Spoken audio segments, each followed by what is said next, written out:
Welcome back. In this lecture, I will continue my discussion on viscoelastic properties of polymers.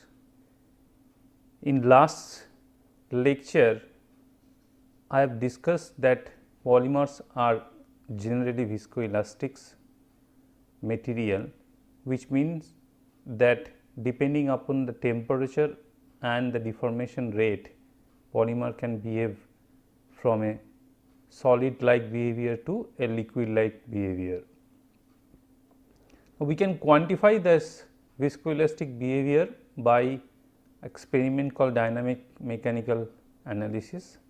In this experiment, the polymer sample or any other sample is deformed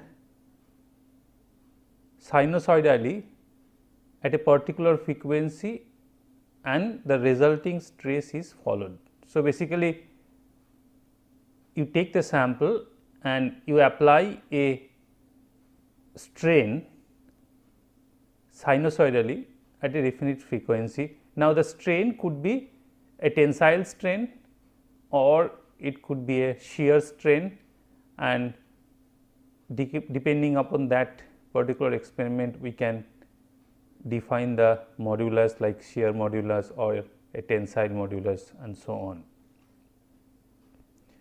The other type of deformation can be also applied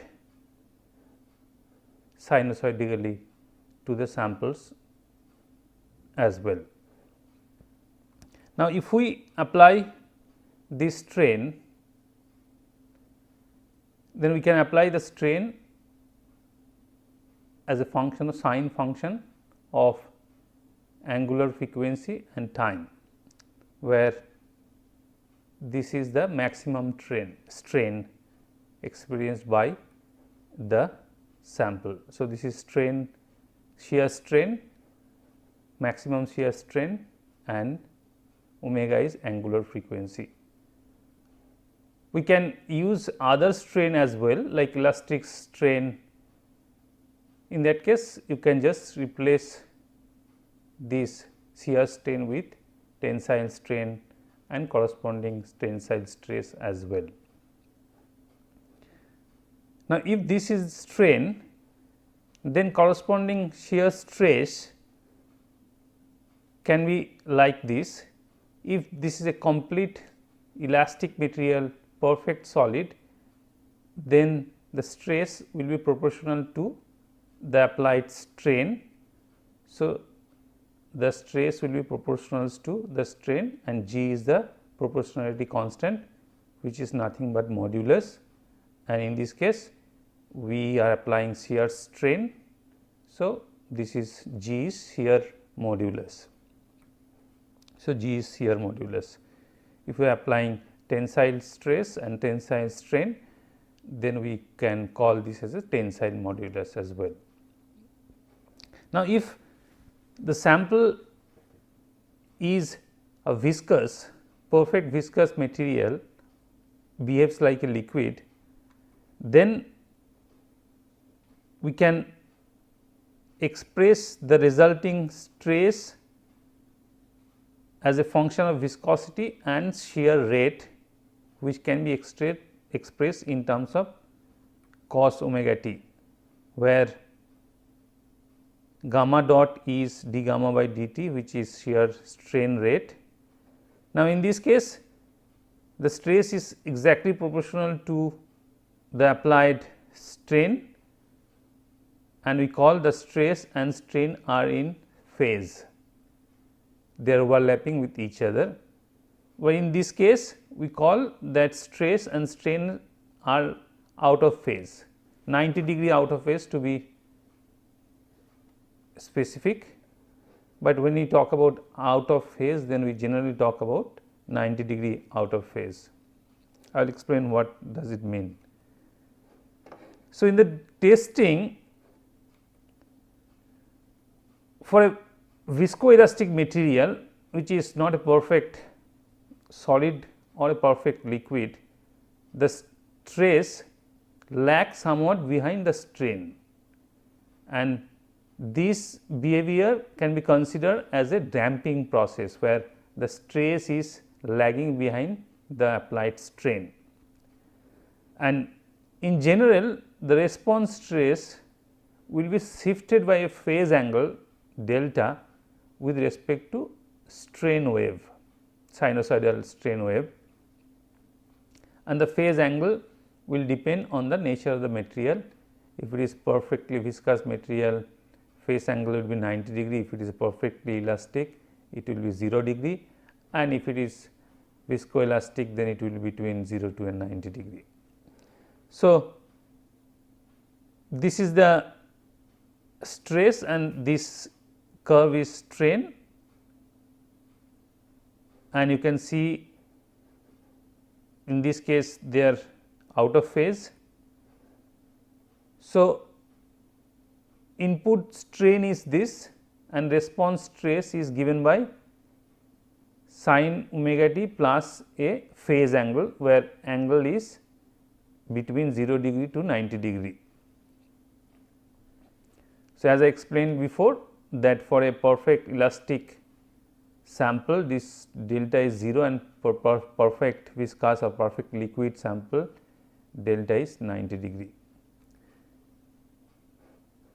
So, in this, as I mentioned earlier, in dynamic mechanical analysis the sample is deformed sinusoidally and the resulting stress is followed. So, the stress is expressed by this expression, and for a purely elastic response for a Hookean solid delta is 0. So, the stress and strain are in phase. If they are like purely viscous response like Newtonian liquid, then they are out of phase, their delta is 90 degree, and for a viscoelastic response they lag with the angle between 0 to delta. The higher is the delta, higher is the viscous component, and lower is the delta, higher is the elastic component. So, we can express this as before, and from trigonometry we can express this expression in terms of this, where we can also take these two term and express in terms of tau 0 prime and tau 0 double prime, where tau 0 prime is given by this and tau 0 double prime is given by this expression. Now, this first part is related to in phase response of the stress representing solid light behavior, and the second term is out of phase component of the stress representing liquid like behavior. So, this can be expressed, this stress which is in phase stress can be expressed in terms of a modulus G prime, and out of phase stress can be expressed in terms of another moduli which is G double prime. So, G prime is given by in phase stress by maximum strain, and it is called elastic or storage modulus, and G double prime is out of phase stress by maximum strain given by this expression, and this is called viscous or loss modulus. So, please remember this G prime is storage modulus and G double prime is loss modulus. For a perfect solid, perfect Hookean solid, G double prime will be 0 because there will be no out of phase stress and this value would be 1. Similarly, for a perfect liquid sample, G double prime or G prime would be 0 because there will be no in phase stress. So, we can express this expression into this, and we also can express from this expression G double prime by G prime as 10 delta from this expression, and this is basically gives a measure of the damping ability of the material. If G double prime is higher, which means viscous component is higher, then the damping behavior is higher for that particular polymeric material. Little more about G prime and G double prime, storage modulus and loss modulus. For solid like response, we have seen this expression before. So, for a perfect solid, G prime is nothing but G, storage modulus is like the shear modulus, and G double prime is 0, tan delta is 0 because delta is 0. Similarly, for a liquid like response, the shear stress is given by this expression as I have shown before. So, G prime is 0 in that case, and tan delta is infinity, and delta, the phase angle, is 90 degree.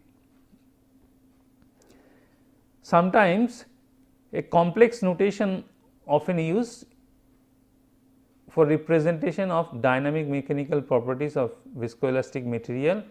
In that case, the strain is represented by this expression and the stress is represented by this expression, where gamma 0 is maximum strain and tau 0 is maximum stress, and I is a complex number given by this expression.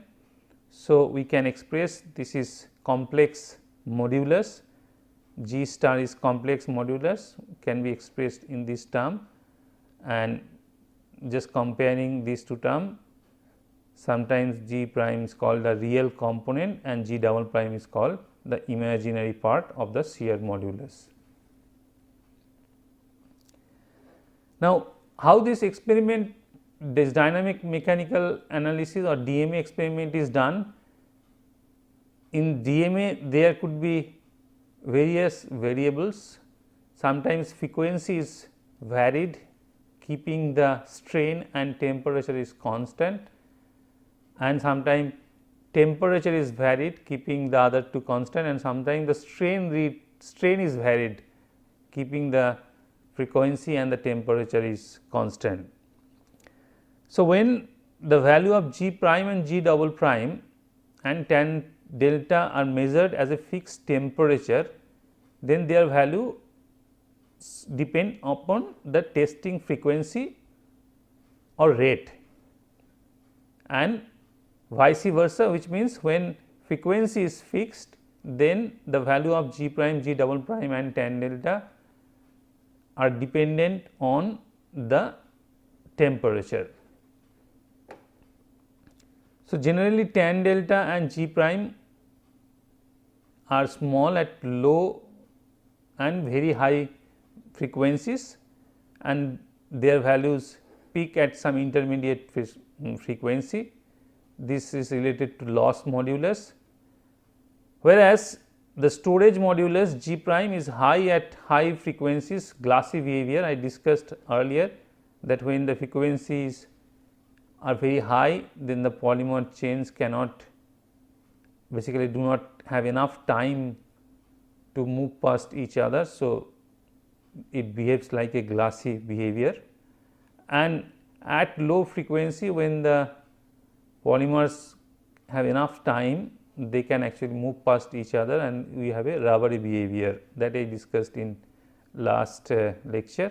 So, the value of G prime is high at high frequency and low at low frequency, and the value of G prime changes rapidly in intermediate frequencies in the viscoelastic region where damping is high, and as a result tan delta and G double prime loss modulus peak somewhere in between range when these transitions happen, and they actually normally differ slightly.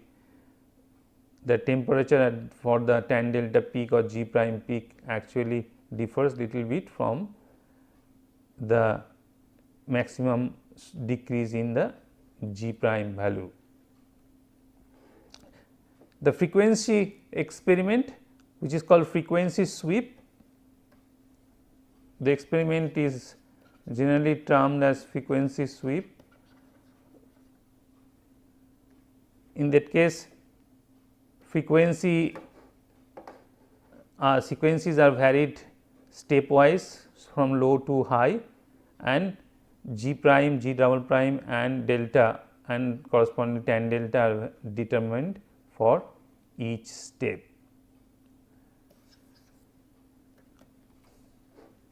Now, if we look at the frequency dependence or the viscoelastic behavior, we can conclude few things, like for rubber, these values are shown here. For rubber, this is G prime and this is J double prime.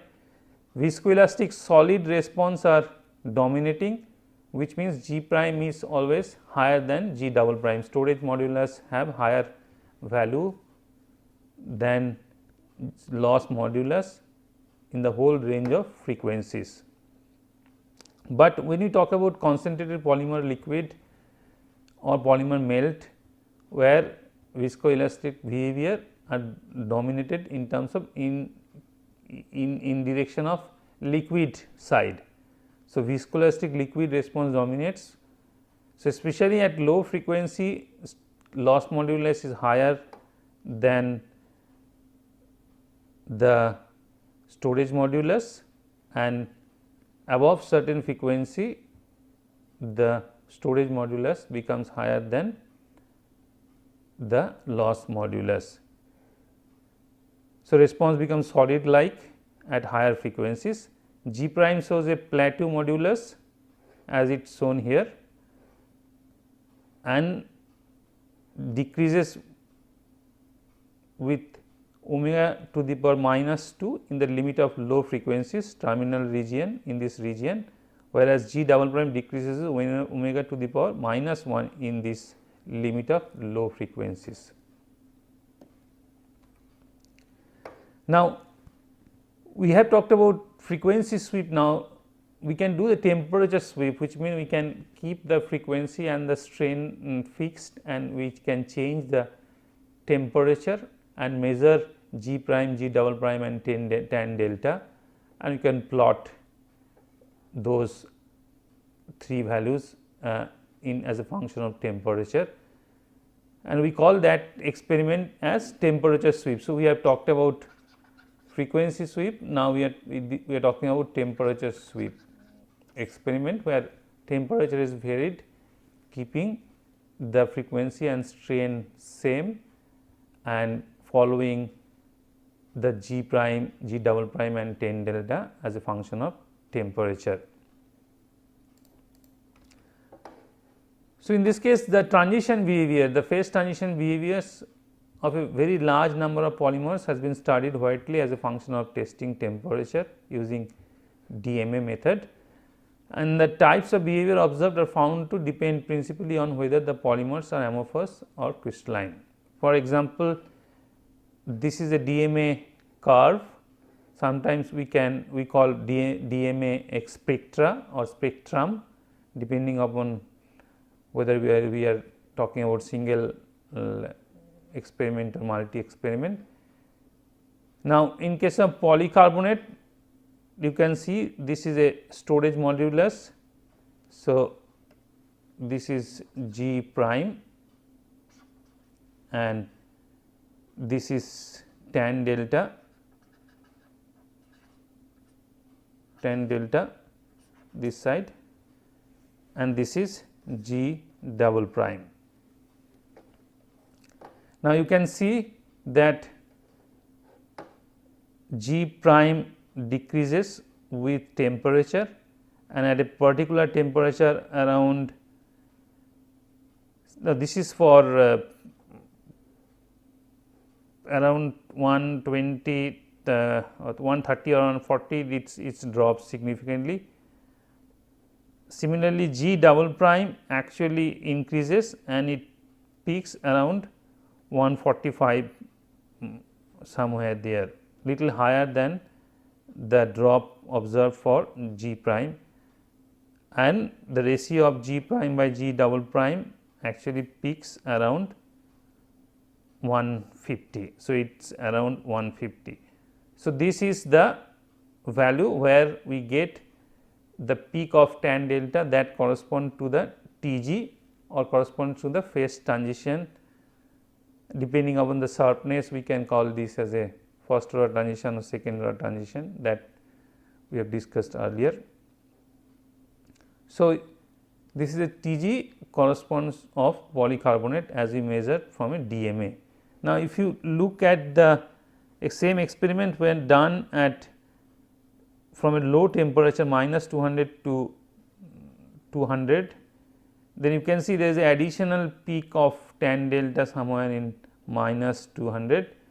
Now, this is generally is not captured in a DSC measurements, because this is actually related to very small change in enthalpy or heat capacity. Hence, DMA gives us the advantage of capturing even small change in like polymer structure or polymer movement, and in this case like this is another transition which have at sub 0, and it is believed that because of this transition polycarbonate shows high impact behavior or high ductility behavior in spite of having a completely amorphous structure. So, this is one transition at very low temperature and another transition which we discussed here around 150 degree centigrade corresponding to the glass transition temperature or Tg. So, this is the DMA spectrum for a blend of PC and PP temperature sweep. So, in this case we are varying temperature keeping the frequency same, and you can see this 2 peak corresponds to tan delta. This is G prime, this is G prime, this is G double prime, and this is tan delta. So, you can see there is 2 peaks correspond to one around 0 degree for polypropylene and another one around 150 degree, that is because of this is actually a field sample. So, the Tg is actually little higher than 150. So, this peak corresponds to around 160 because they are glass field sample. So, using DMA we can actually measure the temperature correspond to different transitions like glass transition temperature as shown here.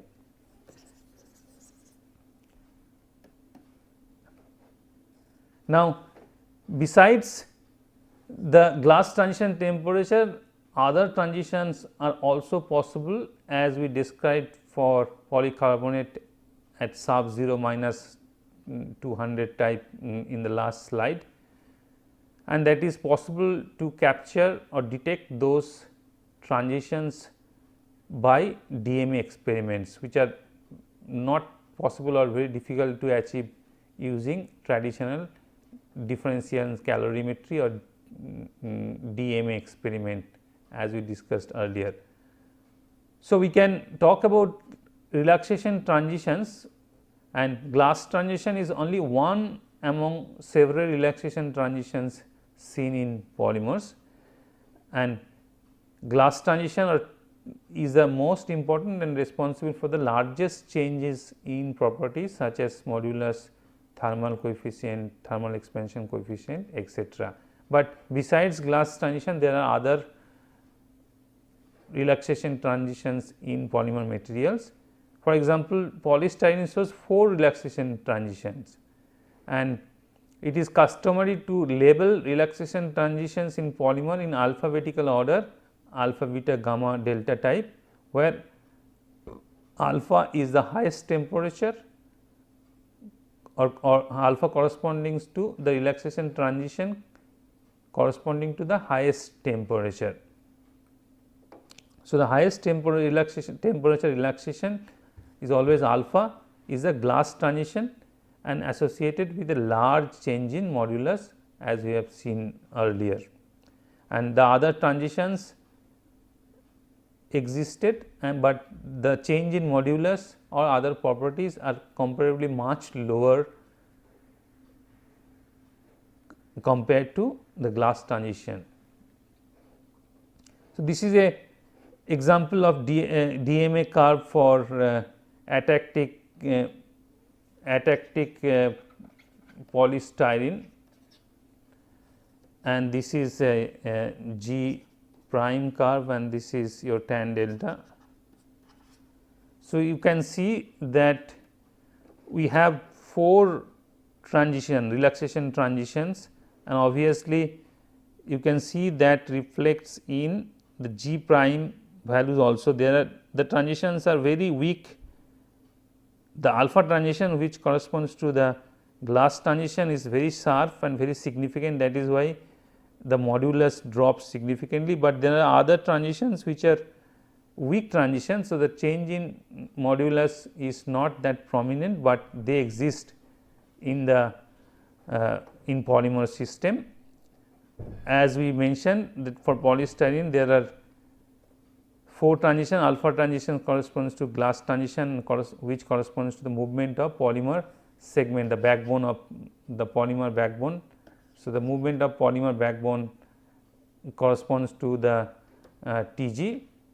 Rotation of this phenyl ring around this single bond represent or corresponds to the beta transition. Similarly, rotation of phenyl ring around this carbon and phenyl ring corresponds to delta transition, and there is another transition which occur due to head to head polymerization. So, as you can see that there are these transitions, relaxation transition can be captured with dynamic mechanical analysis. DMA can also be used to study other interesting properties as well, like strain sweep. In this case, like we discussed frequency sweep and temperature sweep, in this case strain is varied, keeping the temperature and frequency same, and this strain sweep is generally performed before the temperature sweep or frequency sweep or trace relaxation, etc., to ensure that the applied strain, whatever strain we are applying, is within the linear viscoelastic regime. Otherwise, this will complicate the experiment further. And for example, if we plot log G prime with strain, then you can see up to some strain the sample behavior is linear, the behavior is linear. So, we call this region as a linear viscoelastic region, and similarly for a tensile experiment you can see that up to some strain this linear viscoelastic region is maintained. So, when we do a frequency sweep or temperature sweep, we should remain within a strain value, so that we are in the linear viscoelastic region. So, for a shear experiment we should have the strain value within this range, and for a tensile experiment we should have the strain between this linear viscoelastic region. The polymer samples actually can also behave like a non-Newtonian fluid, and we can basically classify these behaviors into different type of polymer material. For example, if the shear stress and shear rate are linearly related, then we call it as a Newtonian fluid, as we described earlier. But often this is not the case. Sometimes at higher shear rate the stress actually comes down. We call this as shear thinning behavior. Actually viscosity comes down as a higher shear rate, and we call this also as pseudoplastic. Similarly, this is the case for a shear thickening, the viscosity goes up, stress goes up, and we call this as dialent. There is also two more possible is behavior. In this case you can see the stress remains 0, and after a value then it start behaving linearly. So, it is called as a Bingham plastic.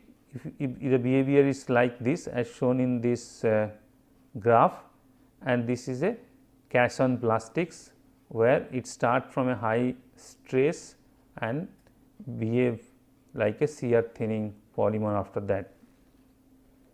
So, these are the different types of viscoelastic or non-Newtonian behavior possible for polymer sample, and this there is a advantage also associated of this type of behavior. As I explained, this shear thinning behavior help us in processing. During processing, if the shear rate is higher, then the melt viscosity actually drops, decreases, which help the polymers to flow. Otherwise, if there is no shear thinning behavior at high shear rate, then the melt viscosity will be very high, and we need to apply a very high energy to process polymer. So, sometimes this type of behavior like shear thinning actually helps in saving energy during polymer processing. As I said that using DMA, dynamic mechanical analysis, we can do other useful experiments. For example, we can do stress relaxation, where we plot G with time, and you can compare a linear or branched polymer with a cross-linked polymer. For a linear or branch sample, the shear modulus actually comes down after some time as the polymer chain entangled with each other and starts moving past one another, and the value of G actually decreases and approaches to 0. Whereas, for cross-linked material, as the polymer chains are cross-linked, they cannot get separate from each other. So, the value of G does not decreases beyond a certain value, even you keep the sample or the stress for a much longer time. So, disentanglement of at long time, materials will begin to flow, the polymer chains will move past each other, and the stress and modulus decreases and approaches 0 value. Similarly, we can use DMA experiments to find out curing, like isothermal cure, where we do the curing experiment at the same temperature. And in this case, as you can see, this is a possible scenario where at the beginning, when the time is less, we start the experiment with low molecular weight sample, and in this case G double prime is higher than G prime, because we are talking about liquid behavior. After some time, when the curing starts, the modulus increases drastically, and at certain point when the network formation happen, in that time basically G prime cross over G double prime, and that is the point we call G prime gel point, and above this gel point G prime higher than G double prime, and because this happened due to cross linking for curing, this G double prime do not come back to lower value, because the polymers cannot move past each other because of the cross linking. And if due to this curing, if the Tg of the polymer sample increases, then the experiment at which the experiment is done, curing experiment done, if that becomes lower than the Tg of the sample, then this sample, the cured sample, become glassy in nature. So, gelation occur at this crossover of moduli G prime and G double prime in dynamic mechanical spectrum. Viscosity raises to infinity because we have polymer samples are becoming cross linked and you have a network structure. So, stress will no longer be approaching to 0, and post gelation, as I explained, G prime would be greater than G double prime, materials become rubbery and may become solidify or may vitrify if the Tg of the sample, resulting sample, increases beyond the T temperature of curing. I just discussed about dynamic mechanical behavior, which is related to the flow properties of polymer samples, and actually the flow behavior of polymer samples are formally called rheology, the science of studying flow behavior of any material is called rheology, and when we use the sample polymer sample, then we talk about polymer rheology. So, rheology tells us how things flow or deform, and we discussed the deformation behavior or flow behavior in details during studying our discussion on viscoelastic properties. So, in rheology, material specific equations that describe response of particular materials to flow. For example, how stress is related to strain and strain rate, and we discussed most of it during our discussion of viscoelastic properties. Polymer rheology is important for polymer processing, because to understand the processing behavior or how to conduct the polymer processing, especially the melt processing, we should know how the polymer melt flow. Also and as a result, the performance of polymer sample final product is actually linked to the processing history, and also the performance of final polymers also depend upon the deformation behavior, like how does a part creep. So, we also need to find out the flow behavior other than the dynamic mechanical analysis, and the typical laboratory rheometers which are used like cone and plate rheometer. I am not going into details about the principle of action. If you require, you can go through any literature.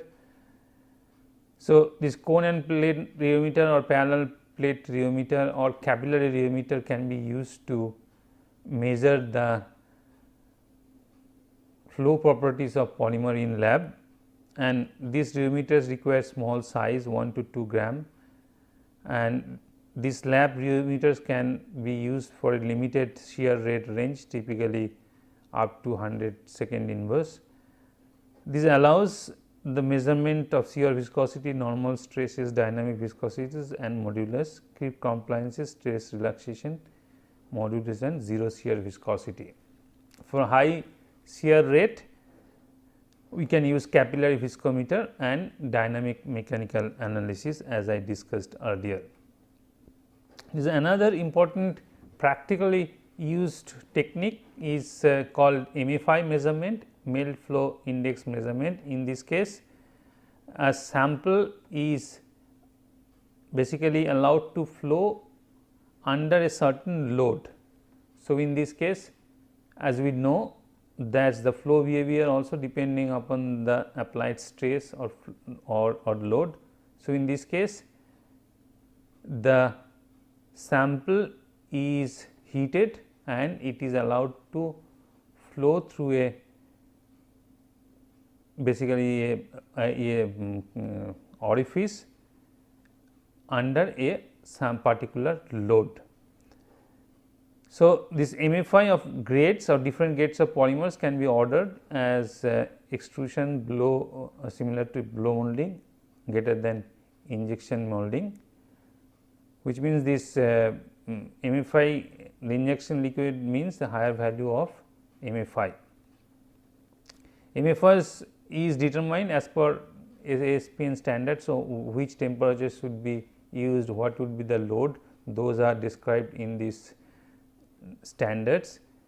MFI can be related to viscosity of the melt. Obviously, MFI is higher, that means it flows better. So, the viscosity is lower. MFI and shear viscosity are inversely related, as I described. When the shear viscosity comes down, more and more sample actually comes out. So, MFI value goes up, and flowability at low shear rate can be basically determined by this melt flow index measurement. Rheology and entanglement is an important aspect of polymer flow behavior. The elastic properties of linear thermoplastic polymers are due to chain entanglement that I have described several times, that because of the entanglement of polymer chain. When the frequency is higher, it cannot de-entangle and move past, the polymer chains cannot move past each other. As a result, the elastic or solid like behavior happens, and entanglements will only occur above a certain critical molecular weight. Obviously, to have these entanglements, the polymer has to have a minimum amount of size or molecular weight, so that they bend and entanglement with each other. For example, if you are talking about a chow mein sample, if we break this small chow mein sample in small pieces, then they do not entangle with each other, we can easily take out from the bowl. But if we do not break and we use large size chow mein, then we can see that they are basically entangled with each other. It is very difficult for take out the sample from plate using, say, a spoon or something. So, when plotted male viscosity against molecular weight, we see that a change in slope from 1 to 3.45 at a critical entanglement molecular weight. So, when the molecular weight is low, below this critical entanglement molecular weight MC, we call this is MC, critical entanglement molecular weight, or ME, sometimes it is called ME. Below this, the viscosity increases linearly with a slope of 1 with respect to number average molecular weight. Above a certain critical molecular weight, the entanglement happens, and as a result the viscosity shoots up very sharply, and the viscosity become the factor of m to the power. So, eta 0 varies with mn to the power 3 to the power 4 below the critical molecular weight. Eta 0 varies with mn, and that results because of the entanglement of polymer chains with each other. So, this unentangled when m is less than mc, this unentangled they can relax rapidly. So, viscosity is high low, but when the polymer molecular weight is higher, the chain entangled with each other. So, the relaxation is retarded, they cannot move past each other, as a result viscosity is higher. So, entanglements strongly affect the polymer relaxation, and this causes a dilemma. Now, to have a good properties of polymer, the molecular weight actually has to be high. So, the mechanical property, for example, increases sharply with molecular weight before it levels off above certain molecular weight. So, ideally you should have high molecular weight to have high properties. Similarly, flow behavior actually decreases, the viscosity increases very much with molecular weight. So, ease of processing actually decreases with molecular weight. The high is the molecular weight, viscosity is very high. As a result, the polymer processing becomes difficult. So, ease of processing becomes lower with increasing molecular weight. For thermoplastics, this dilemma is made by a compromise. So, basically we choose a molecular weight range. So, this is the working range. So, there is a compromise between the ease of processing, which is governed by the viscosity, and the property like mechanical properties. So, this is the working range of the molecular weight, which balances between the ease of processing and the property. And for thermosets, this balance or this dilemma is made by cross linking. For low molecular weight, obviously processing is easier because viscosity is low, and on cross linking, this processing on cross linking you do not require any further processing. So, basically curing increases the molecular weight. So, no compromise required if the cross linking is done, and on cross linking the property the value of the properties increases. So, with this I will stop for this lecture.